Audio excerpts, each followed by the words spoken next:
When my son Lucas passed away in a car accident, I was miles away, organizing his funeral in the city where he lived. 3 days later, I received a call from Martha, my trusted housekeeper of 15 years. Her voice was trembling. "Miss Eleanor, I found something in the house. You need to come back immediately. Do not say anything to Harper. Please trust me." When I arrived home that night, I found Martha waiting at the door with an expression I will never forget. "I am so glad you are back," she whispered, looking nervously from side to side. "What I discovered is going to change everything you think about Lucas's death. But before we continue, make sure you are already subscribed to the channel and write in the comments, where are you watching this video from? We love knowing how far our stories are reaching. I never imagined that at 62 years old I would be burying my only son. Lucas was only 34 years old when the accident happened. A head-on collision on the highway, the state troopers said. Instant death. Those words echoed in my head as I organized every detail of the funeral in Minneapolis, where he had moved 2 years ago to work as an architect. Harper, my daughter-in-law, seemed devastated, or at least that was what I thought at the time. She wept uncontrollably during the wake, supported by her parents, while I remained in a state of shock that prevented me from even shedding tears. People looked at me with pity, saying I was being strong, but the truth is that my body had simply shut down all emotions as a defense mechanism. During the 3 days I spent organizing the service, Harper took control of everything. "Leave it to me, Eleanor," she said with that soft voice she always used. "You have already suffered too much. Rest." And I, too exhausted to argue, let her decide on flowers, the casket, and the clothing, everything. I noticed something strange only once. The day before the burial, I heard Harper talking on the phone in the hallway of the hotel where we were staying. "Yes, everything is going according to plan," she whispered. "A few more days, and we can move on." When she saw me, she hung up quickly and explained that she was talking to her boss about her leave of absence from work. At that moment, it made sense. The funeral was simple, just as Lucas would have wanted. Friends and colleagues attended, all shocked by the sudden death of someone so young and full of life. Harper gave a speech about the wonderful husband he was, about the plans they had together, about the future that was stolen from them. I could barely hear her. Every word seemed to come from very far away, muffled by the pain consuming me from the inside. After the burial, Harper suggested I stay a few more days in the city. "Don't go back to that big house alone, Eleanor. Stay here with me. We can comfort each other." But I needed my space, my silence, my memories. I thanked her politely and said I would return to Chicago the next day. It was then, the night before my departure, that I received the call from Martha. She had worked for me for 15 years, ever since my husband Arthur passed away. She was more than an employee. She was practically family. She knew every corner of our house, every secret, every story. Therefore, when I heard the tremor in her voice, I knew immediately that something was terribly wrong. "Miss Eleanor," she said hesitantly, I found something in the house. Something you need to see personally." My heart raced. "What did you find, Martha?" "I cannot talk over the phone.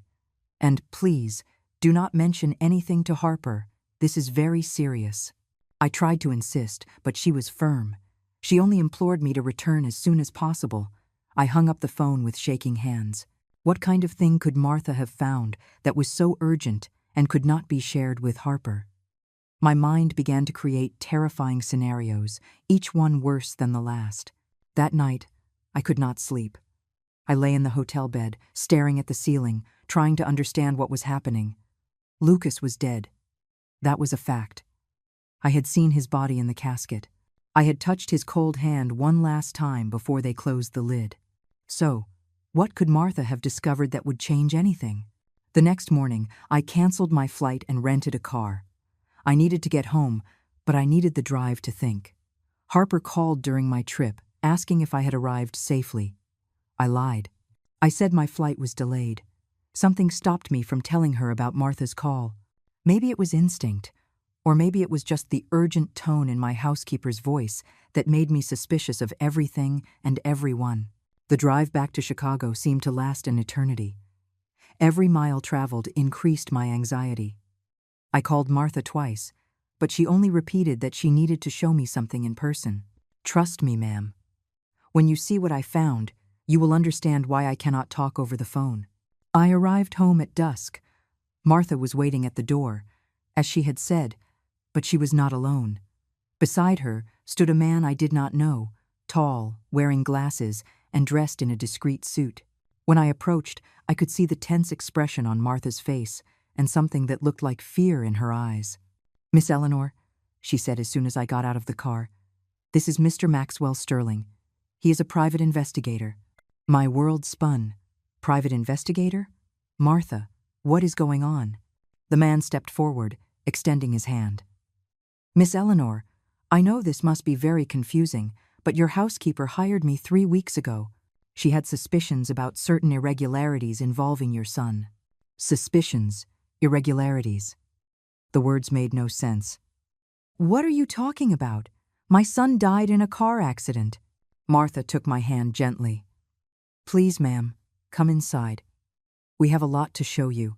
I sat in the living room I knew so well, but at that moment, it seemed completely foreign. Martha brought fresh water and sat beside me, holding my hand. Maxwell opened a thick folder and began placing documents on the coffee table. "Miss Eleanor," he began with a professional but kind voice. "3 weeks ago, Martha reached out to me because she had been noticing strange behaviors in your daughter-in-law, Harper. She asked me to investigate discreetly." I looked at Martha, stunned. "You hired an investigator?" "Why?" Martha sighed deeply. "Ma'am, I did not want to worry you without being certain, but in the last few months, I started noticing things. Harper would come here when you were not around, going through your documents, your closets. Once, I found her in your office, rummaging through the drawers. When I asked what she was doing, she said she was looking for old photos of Lucas to make a gift album." "And what is the problem with that?" I asked, still not understanding. "The problem," continued Maxwell, "is that Harper was not looking for photos. She was looking for this." He placed a copy of Lucas's will in front of me. My heart froze. "How did you get this?" "Harper made copies right here, on your printer." Martha found the documents left in the tray. I took the paper with trembling hands. It was indeed Lucas's will, drawn up 2 years ago right after their wedding. In it, he left everything to Harper, as expected. But there were handwritten notes in the margins, in Harper's handwriting calculations, values, dates. "She was calculating how much she would inherit," I murmured. "But that is not a crime. They are married." Maxwell picked up another document. "No, that is not a crime. But this here is. It was a life insurance policy. An insurance policy I did not know existed, for the value of $2 million. Taken out 6 months ago. Beneficiary: Harper." I felt as if I had been punched in the stomach. Lucas never mentioned this insurance. "Exactly," said the investigator. "And there is more. We discovered that it was Harper who suggested he take out the insurance. We have emails between her and the broker. She insisted heavily on the high value, saying they needed protection in case something happened." My mind began to work frantically. But it was an accident. The police said it was an accident." Martha squeezed my hand. "That was what they said initially, ma'am. But when I told Mr. Sterling about the accident and he started investigating, he found some inconsistencies." The investigator opened another section of the folder. "The accident occurred on a quiet highway, late at night. According to the police report, Lucas lost control of the car and collided head-on with a tree. There were no other witnesses, no other vehicles involved." "Yes, I know all that," I said, feeling the tears finally starting to flow. "Where are you going with this?" "Miss Eleanor, I went to the scene of the accident. I examined the forensic photos. I spoke with the mechanic who towed the car." He paused, as if measuring his words. The brake lines of the car had been sabotaged. The silence that followed was absolute. I could not process what he was saying. Sabotaged? That is impossible. The police would have noticed. The police did only a superficial investigation. It was categorized as an accident, case closed. But when I paid the mechanic to do a more detailed analysis, he found precise cuts on the brake hoses. It was not natural wear and tear. It was deliberate. I stood up abruptly, feeling the world spinning around me. "Are you saying someone killed my son?" That it was not an accident? I am saying there is very strong evidence that the brakes were intentionally sabotaged, and considering the recently purchased life insurance, considering the calculations Harper had been making. No, I screamed. Harper loved Lucas. They were happy. I saw them together. It is not possible. Martha stood up and hugged me while I finally fell apart. Miss Eleanor, I did not want to believe it either. That is why I asked Mr. Sterling to be absolutely certain before bringing this to you. I cried in Martha's arms, as I had not been able to cry since receiving the news of Lucas's death. But now, they were not just tears of grief. They were tears of rage, of betrayal, of absolute horror at thinking that the woman my son loved could have murdered him for money. There is more, said Maxwell after giving me a few minutes to compose myself. Harper has a history. This is not the first significant life insurance policy in her name. He showed me documents about Harper's ex-fiancé, a man named Julian Vance. They were engaged 6 years ago. 3 months before the wedding, Julian died in a domestic accident, fall down the stairs. My God, I whispered. There was a life insurance policy.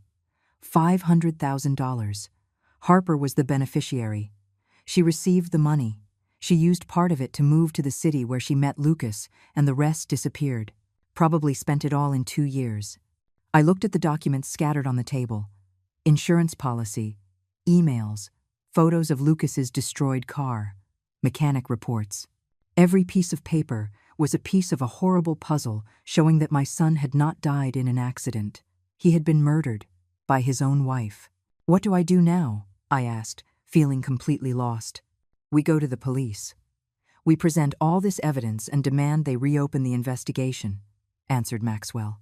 But you need to be prepared, Miss Eleanor. This is going to be difficult. Harper is going to deny everything.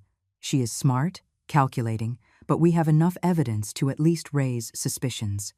That night, sitting in the silent house with Martha by my side, I realized that my grief had taken a completely different shape. I was not just mourning the loss of my son. I was processing the betrayal, the horror of knowing that the woman he loved had planned his death meticulously, and I was feeling a rage I had never experienced before in my entire life. The next morning, I woke up with a determination I did not know I possessed. Martha had slept in the guest room, and when I went down to the kitchen, she had already brewed a pot of fresh coffee. "How are you, ma'am?" she asked with genuine concern in her eyes. "Furious," I answered honestly, and determined to make Harper pay for what she did. Maxwell arrived at 9 in the morning with more documents. We sat in the living room, and he explained the next step. We need to be strategic. Harper cannot suspect that we know anything. If she realizes we are investigating, she might run or destroy evidence. What do you suggest? I asked. Continue acting normally. If she calls, be kind. Act like the grieving mother-in-law she expects you to be. Meanwhile, I am going to work with a criminal attorney and take this evidence to a trusted detective. It was the hardest week of my life. Harper called every day, always with that sweet, concerned voice. "How are you, Eleanor? Are you eating? Do you need me to come there?" And I had to answer calmly, hide the nausea I felt hearing her voice, pretend I still believed in her fake tears. During that time, Maxwell discovered more disturbing things. Harper had hired a mechanic of dubious reputation 3 weeks before Lucas's accident. We had a name, and when Maxwell confronted him with the evidence, the man confessed. Harper had paid him $5,000 to cut the brake lines in a way that looked like natural wear. "Is he willing to testify?" I asked when I learned of this. "Yes. In exchange for partial immunity, he is terrified and wants to cooperate with the law." Every new discovery was like a knife to the heart. Thinking that while Lucas was driving that night, not knowing his brakes would not work, Harper was at home, waiting for the call that would confirm his death. It was too monstrous to comprehend. Martha told me more details she had noticed in the previous months. Harper changed after they got married, ma'am. At first, she was sweet and attentive, but little by little, she became impatient with Lucas. I heard arguments about money. She wanted a standard of living higher than his salary allowed. "Lucas never mentioned problems in the marriage," I said, feeling guilty for not having noticed anything. "He was your son, ma'am. He was not going to worry you with his problems. But I saw it. I saw how she looked at this house, calculating the value. I saw how she asked about your finances, about wills, inheritances. A week after my initial conversation with Maxwell, he called me. We have everything we need. The detective wants to see you tomorrow at 10 in the morning. We are going to officially request the reopening of the case and Harper's arrest. That night I did not sleep. I kept seeing my son's face, remembering every moment we spent together. Lucas was my only child, my only family after Arthur died, and Harper had taken him from me out of pure greed. At the precinct, I recounted everything I knew. The detective, an experienced man named Detective Sullivan, listened attentively while Maxwell presented the evidence. The insurance documents, the emails, the mechanic's statement, the brake analysis, Harper's history with the dead ex-fiancé. It is a solid case, said the detective. But we need more. We need something that connects her directly to the crime. A confession would be ideal, but she is too smart for that. What if she does not know we are recording? Suggested Maxwell. I looked at him, confused. What do you mean? You could confront her. With a hidden wire. If we could get her to admit something, we would have our confession. The detective frowned. It is risky, and it might not be admissible in court depending on how it is done. But it can give us leads, insisted Maxwell. It can show us where to look for more evidence. 3 days later, I was sitting in the living room of the house that had been Lucas's, waiting for Harper to arrive. She had called earlier saying she needed to pick up some of her husband's belongings. Can I stop by, Eleanor? I know it is hard for you, but I need some of his things. I accepted. My voice calm despite my racing heart. Maxwell had given me a small recorder that I hid in the pocket of my cardigan. Martha was in the kitchen, ready to intervene if anything went wrong. When the doorbell rang, I took a deep breath. It was time to face the woman who had murdered my son. I opened the door, and there she was. Harper looked tired, with deep circles under her eyes and wearing dark mourning clothes. For a moment, I almost fooled myself into thinking she was really suffering. But then, I remembered the $2 million insurance, the mechanic paid to sabotage the car, the ex-fiancé dead in similar circumstances. Eleanor, she said, hugging me. I had to make a huge effort not to pull away in disgust. How are you? Surviving, I answered, keeping my voice neutral. Come in. We sat in the living room. Harper looked around with an expression that I could now read clearly. She was assessing the value of everything. The antique furniture, the paintings, the heirlooms Arthur had collected. This house has so many memories, she said with a sigh. Lucas always talked about growing up here. Yes, I agreed. They were happy years. There was an awkward silence. Then Harper began to talk about the belongings she came to get. While she spoke, I observed every detail. The way her eyes never met mine for long. How her hands played nervously with her wedding ring. Harper, I began, deciding to get straight to the point. Did you love my son? She seemed surprised by the question. Of course, Eleanor. Lucas was the love of my life. Really? I insisted, because I was thinking. Were you truly happy? Her face tightened. Why are you asking that? Just motherly curiosity, I said, trying to sound casual. You know how it is. One always wonders if our children were truly happy in their marriages. Harper relaxed a little. We had our problems like every couple. But yes, we were happy. What kind of problems? I pressed gently. She hesitated. Well, money mainly. Lucas was more conservative with finances. I wanted to live a little more, enjoy ourselves while we are young. I understand. And the life insurance. What did you two do? I saw her eyes dilate slightly before she composed herself. What insurance? The one for $2 million. Lucas mentioned it to me. I lied. He said you had suggested it. Oh yes, she said quickly. It was just a precaution. You never know what can happen.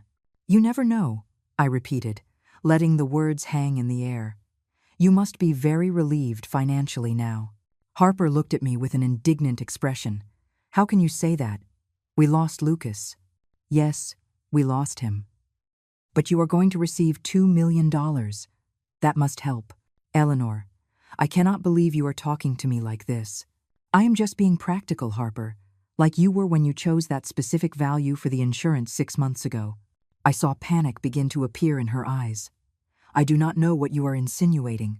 I am not insinuating anything, I said calmly. I am stating. You killed my son for the money.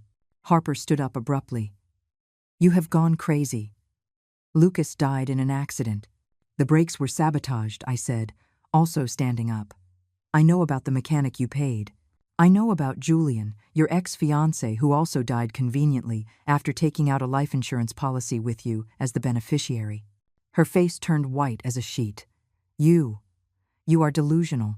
The grief is making you imagine things. I am not imagining the emails between you and the insurance broker. I am not imagining the notes you made calculating how much you would inherit. I am not imagining the mechanic's statement. Harper began to pace back and forth, clearly desperate. You cannot prove anything. It was an accident. The police said it was an accident. The police are reopening the case, I informed her, based on the new evidence I presented. It was then that something in Harper changed.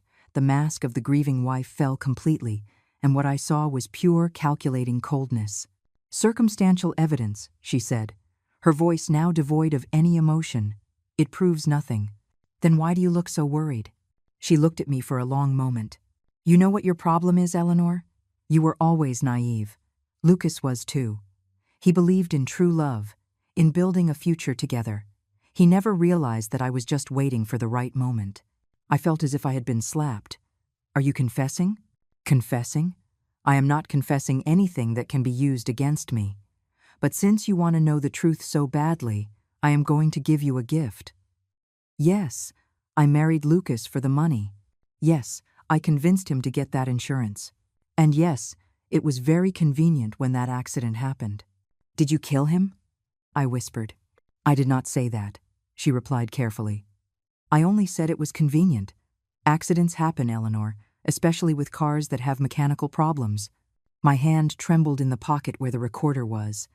Every word coming out of Harper's mouth was a veiled confession, calculated not to be too explicit, but clear enough for me. How can you live with that? I asked, genuinely wanting to understand. Harper sat down again, now completely relaxed, as if a weight had been lifted off her shoulders by finally being able to be honest. Live with what? With the choice to guarantee my future? Eleanor, the world is not a fairy tale. People do what they need to do to survive. Survive? I repeated, incredulous. You killed 2 people for money. That is not survival, that is murder. Call it what you want. She shrugged. Julian was a fool who wasted all his money on stupid investments. When I found out about his company's life insurance, I realized he was worth more dead than alive. I felt bile rise in my throat. And Lucas? Was my son just another fool to you? For a moment, something that might have been remorse passed through Harper's eyes, but it vanished quickly. Lucas was different. At first, I really believed it could work. He was gentle, affectionate, but gentleness does not pay the bills, Eleanor. And the more time passed, the more I realized he would never give me the kind of life I deserved. So you decided to kill him. I decided to do what was best for me, she corrected. Lucas had this insurance. He had the inheritance he would eventually receive from you. Dead, I would receive all that immediately. Alive, I would have to wait years, decades maybe, until you 2 died naturally. The casual cruelty in her words left me breathless. You are a monster. I am a survivor, she retorted.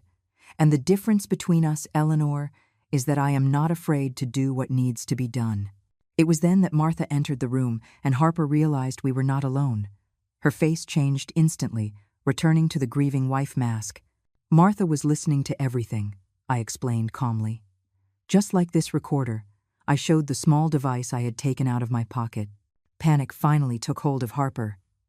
You recorded me? That is illegal. It cannot be used in court. Maybe not, I agreed. But it will certainly help the police know where to look for more evidence. And with Martha's statement as a witness to what you just admitted. Harper stood up abruptly, grabbing her purse. You have nothing. Absolutely nothing that can truly incriminate me. Any mediocre lawyer is going to destroy this case. Maybe, said a voice from the door. We all turned to see Detective Sullivan entering with 2 police officers. but we are willing to try." Harper tried to run, but the officers were faster.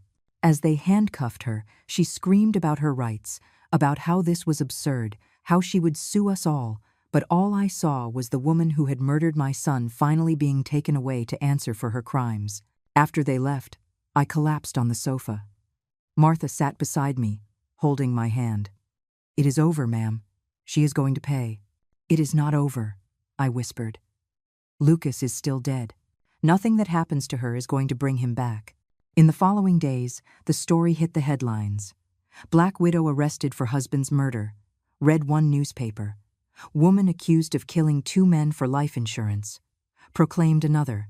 Reporters camped in front of my house, all wanting interviews, statements, photos.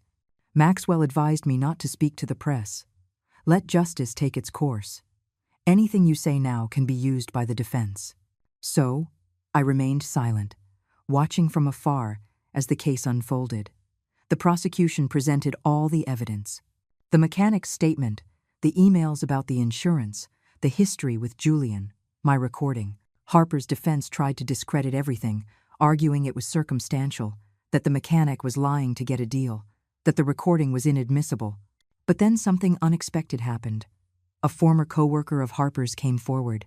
She had emails from 3 years ago, before Harper met Lucas, in which she openly discussed her plan to find a rich man and secure my future once and for all.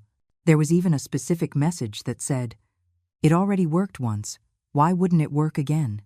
It was the missing evidence, the proof of premeditation connecting Julian and Lucas. The former coworker explained she had kept the emails because at the time she found them strange, but never imagined Harper would actually put those plans into practice. With this new evidence, the prosecution's case became even stronger. Harper's lawyer tried to negotiate a plea deal, but the district attorney was inflexible. "She killed 2 people in cold blood for money. We are going to trial." During this entire process, I lived in a kind of emotional limbo. Part of me wanted justice, wanted to see Harper pay for what she did, but another part just wanted it all to end, so I could finally process my son's death without having to relive the horrible details every day in the news. Martha was my safe haven during those months. She took care of the house, kept the reporters away, ensured I ate and slept. "You need to take care of yourself," she always said. Lucas would want you to move on.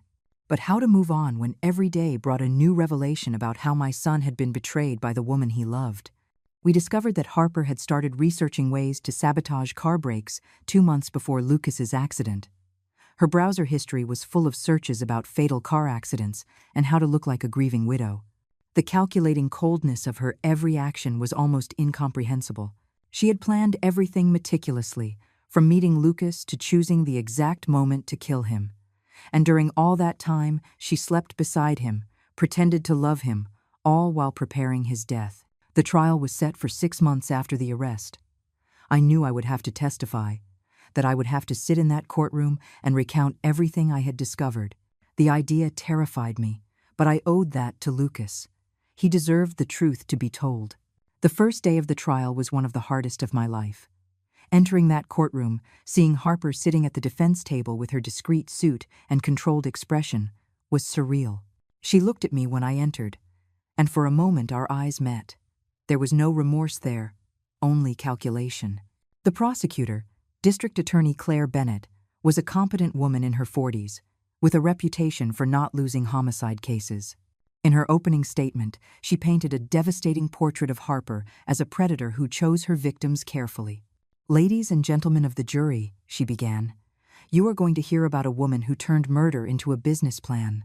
A woman who viewed relationships not as loving partnerships, but as financial opportunities. And when those opportunities did not yield the return she expected, she simply eliminated them and moved on to the next."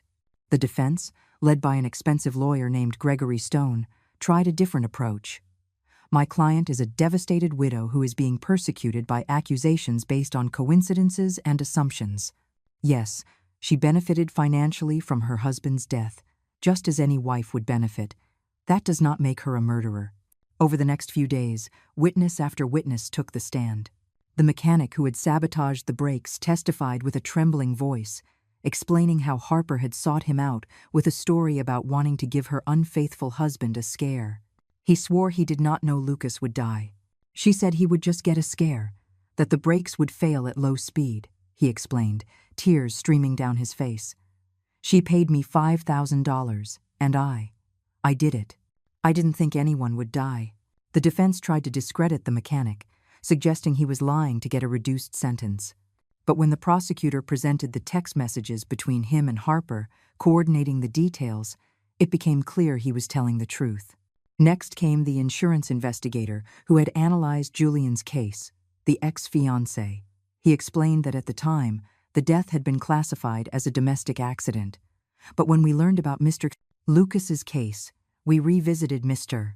Julian's case, and we found inconsistencies that had not been investigated properly. "What kind of inconsistencies?" asked the prosecutor. "The fall down the stairs happened when Julian was alone at home. Harper had an alibi. She was at work, but we discovered she had access to sedative medications through a nurse friend. And we found traces of those sedatives in Julian's blood during the original autopsy. But at the time it was attributed to medication he took for anxiety. And now? Now we believe Harper may have given him the sedatives before leaving for work, knowing he would be disoriented and likely fall. It was a murder disguised as an accident, just like in Lucas's case. When it was my turn to testify, I took the stand with shaking legs. The prosecutor was gentle with me, guiding me through every discovery, from Martha's call to the recording with Harper's confession.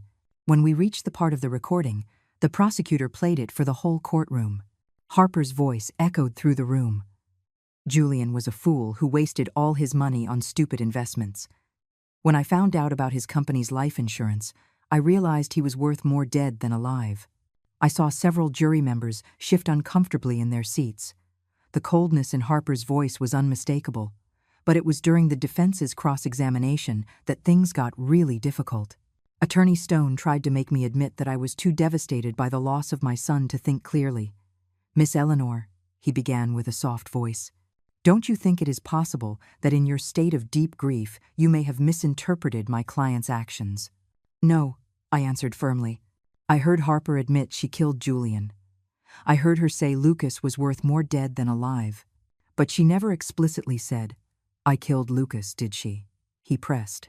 "Not in that recording," I admitted. "But the context?" "Context is not confession, Miss Eleanor. My client was clearly distraught, saying things without thinking because you were accusing her unjustly." "She was not distraught," I said, feeling the anger rise. "She was calm, calculating. She knew exactly what she was saying. After my testimony, I had to sit and watch as Harper took the stand. She was prepared. That was clear immediately. She cried at the right moments. Her voice broke when she spoke about the love of her life. She looked at the jury with pleading eyes. "I loved Lucas more than anything," she said, her voice trembling. "Yes, we had financial problems. I suggested the life insurance because I wanted to protect us, but never, ever would I harm him." "And what about the things you said to your former mother-in-law?" asked the prosecutor during cross-examination. "I was in shock," Harper replied. "Eleanor confronted me with horrible accusations, and I reacted badly. I said things that were not true, just to provoke her, because I was hurt that she could think so poorly of me." "So you deny killing Julian Vance?" "Completely. Julian died in a tragic accident. I loved him. And the emails to your former co-worker talking about finding a rich man?" Harper paused, and I saw a flash of panic in her eyes before she composed herself. "That was a joke between friends. Every woman makes jokes about finding someone rich. It does not mean I actually planned anything." The prosecutor spent hours dismantling every explanation, every excuse. She presented a detailed timeline showing how Harper had researched car accidents, how she had contacted the mechanic, how she had insisted Lucas take that specific route the night of the accident. The trial dragged on for 3 weeks. Every day brought new revelations, new details about the extent of Harper's betrayal. We discovered she had opened a secret bank account where she deposited money withdrawn from joint accounts with Lucas without his knowledge.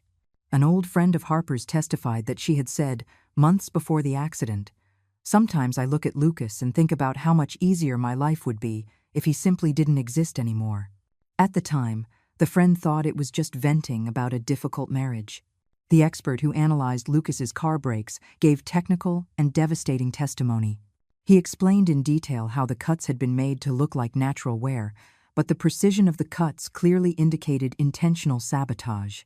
In 25 years analyzing car accidents, he said, I never saw brakes wear naturally in that way.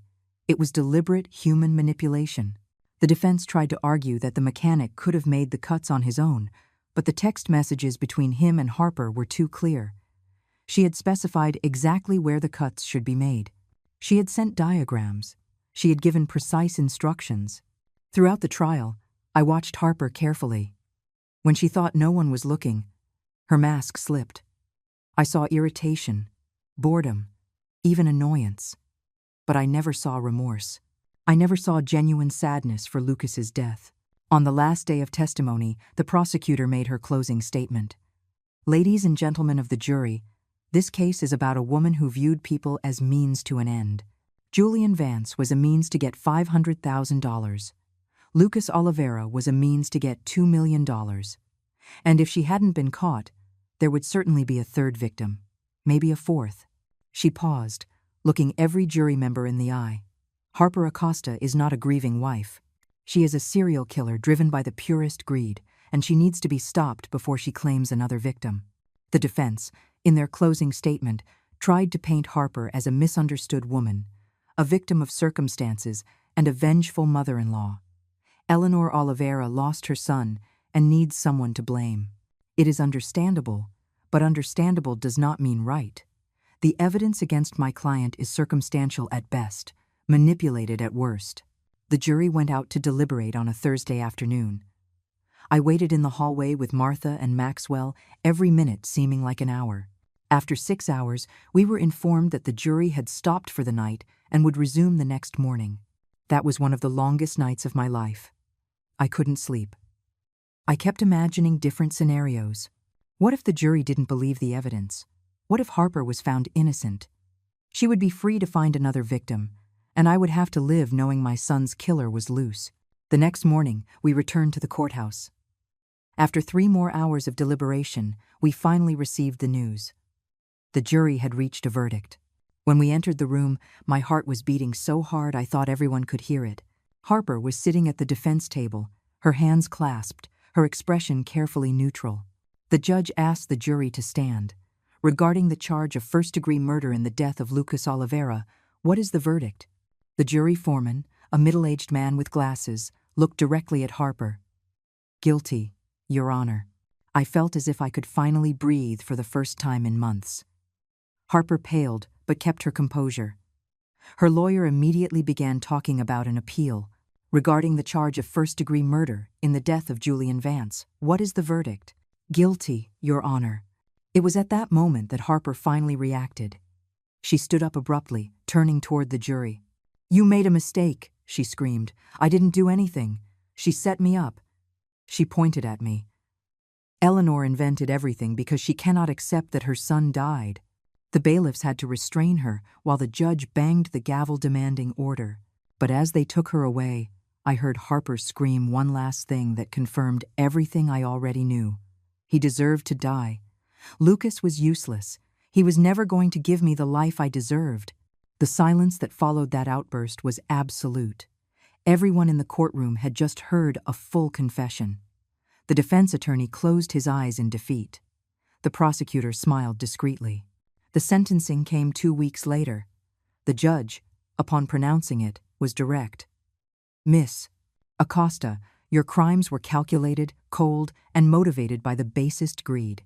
You took the lives of 2 men who trusted you, who loved you, and you did it without the slightest remorse.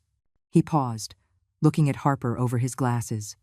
I am sentencing you to 2 consecutive life sentences, without the possibility of parole for a minimum of 40 years. May God have mercy on your soul, because this court will not. Harper did not react this time. She only stared straight ahead as she was led out of the room. When our eyes met for the last time, I did not see anger or fear. I saw only emptiness. 6 months have passed since the sentencing. I am sitting on the terrace of my house, observing the garden Lucas planted when he still lived here. The roses he chose are blooming, red and vibrant against the green of the lawn. Martha brought tea and sat beside me. "How are you today, ma'am?" she asks, as she does every morning. "Better," I answer honestly. "Some days are harder than others, but I am better." The truth is that the pain never goes away completely. Lucas was my only son, and nothing will fill the void his death left. But knowing that Harper is paying for her crimes brought a kind of peace I did not expect. I donated half of Lucas's life insurance money to charities that help victims of domestic violence and financial abuse. With the other half, I created a foundation in his name that offers scholarships for young architects. Lucas lived for 34 years, and I want his legacy to be more than the way he died. Martha became more than my housekeeper. She is my companion, my confidant, my family. On difficult nights when loneliness strikes, she is there with a cup of hot chocolate and a willingness to listen to my stories about Lucas as a boy. Maxwell still visits me occasionally. He became an unlikely friend, someone who understands the journey I went through. He told me he used Harper's case to create training on how to identify financial predators. "Maybe we can save other people from going through what you went through," he said. I learned many things in these last few months. I learned that love can blind, but the truth eventually comes to light. I learned that not everyone who smiles wishes you well. I learned that justice, although slow, still exists. But mainly I learned that I am stronger than I imagined. When Martha called me that day, asking me to come home, I was broken by grief. Now, even still carrying that pain, I am whole in a different way. Lucas taught me a lot in life, but his death taught me something I never expected to learn. That sometimes the people we love most keep terrible secrets, and that our role is not to carry them when they are gone, but to honor the memory they deserve to have. This morning, I woke up and went to Lucas's room. I still keep everything as he left it. The prosecutor had suggested I transform it into something else, that it would be healthier to move on. But this room is my sanctuary, my place to remember the boy he was, the man he became before Harper appeared in his life. I took a photo of him at 20 years old, smiling during his graduation in architecture. His eyes shone with hope and possibilities. He did not know his life would be so short, that he would trust the wrong person, that he would pay with his life for that trust. "I miss you every day," I whisper to the photo, "but I am going to ensure you are remembered for the incredible person you were, not for the way you were betrayed." There is a part of me that still wonders if I could have done something different. If I had been more present, would I have noticed the signs that something was wrong in his marriage? Would I have seen through Harper's mask sooner? But Maxwell reminded me that Harper was a professional. She fooled Julian. She fooled Lucas. She fooled everyone who knew her.